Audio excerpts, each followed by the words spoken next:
Hey there, witches. I wanted to pop by and make a quick, tiny little video about moon water because tomorrow's the full moon and we get a lot of questions in my Facebook group about making moon water, what moon water is for, and how to appropriately do it. So I thought I would save some time and make a quick video for you guys.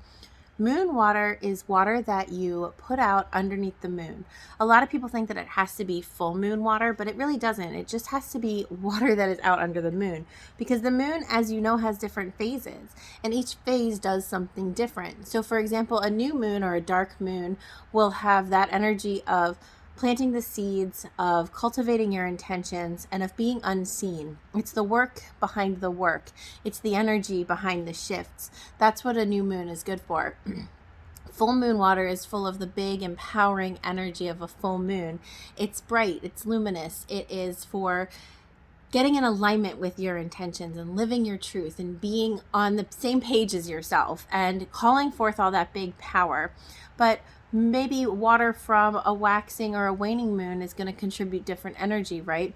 And moon water from a waning moon is going to be about kind of letting go of or diminishing certain energies or certain experiences, that slow kind of descent into the darker place, right? Whereas moon water from a waxing moon is going to be that build, that increase, good for abundance, good for growing love, good for things like that. And so what you're going to do is you're going to take a glass jar if possible, but it can be plastic. It doesn't have to be glass. And you're going to set it out when the moon is out under whatever phase you want that water from. And you're going to leave it out there overnight and you're going to talk to the water. You're going to instruct it to absorb that energy. It's going to absorb it anyway, but you're going to put your intentions upon it. Now, some people really believe that you have to get out there and collect it again before the sun comes up because there is a word for the energy of water that's been charged by the moon and charged by the sun, and that's called celestial water. But some people are like, well, it's probably fine either way. It's going to actually really depend on what works for you. So you'll take your water, you'll put it out, and then you'll bring it back in. And if you can't put it outside directly under anything, that's okay too. Just like how your crystals can charge in the moonlight from a windowsill, so can your moon water. And even if it's cloudy, that energy of the moon is still coming through. Some of those moon rays are still coming through. It's just like how on a cloudy day we can still see everything around us because there is some sunlight coming through. It's the same with the moon.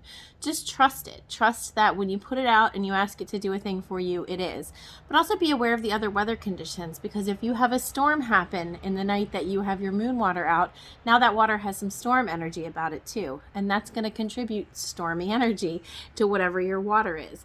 So trust yourself. Don't think that you're messing it up. Just practice with it and see what comes of it.